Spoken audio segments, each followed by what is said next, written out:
Cinta remaja ni ibarat kupikam, manis di lidah namun kencang di dada.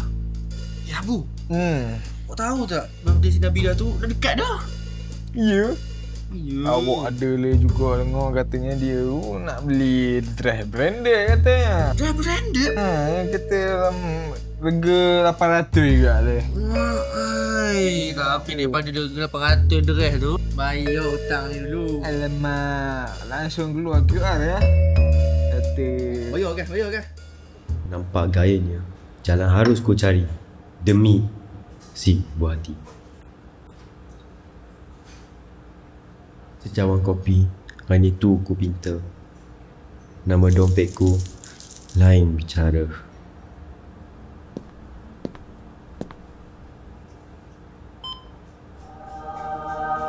Dia macam datang dari dunia lain.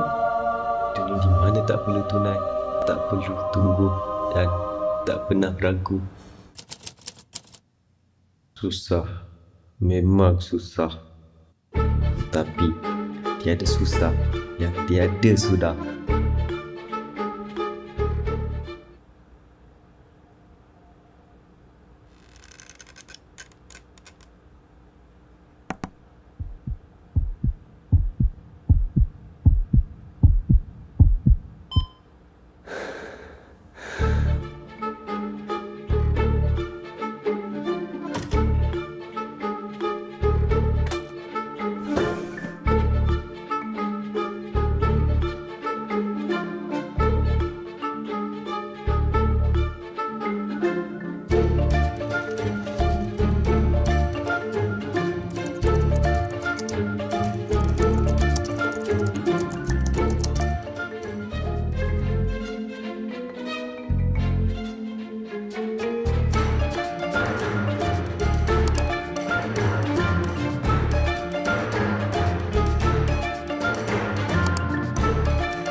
Banyak kali situasi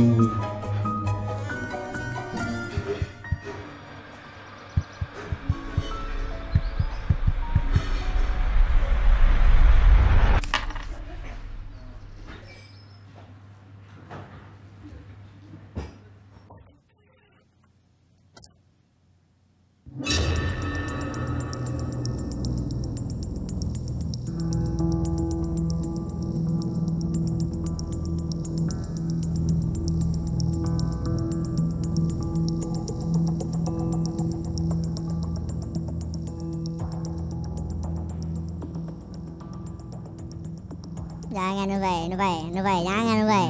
Jangan. Pasal beli sikit ni. Jangan. Kau fikir Ini pasal barang Nabila tu, hutang kau ni. nak hati dia je. Tak ada duit dah tu. Nubai, jangan.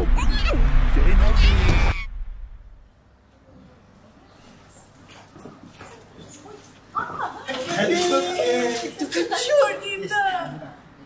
Thank you so much. Terima kasih guys. Wow.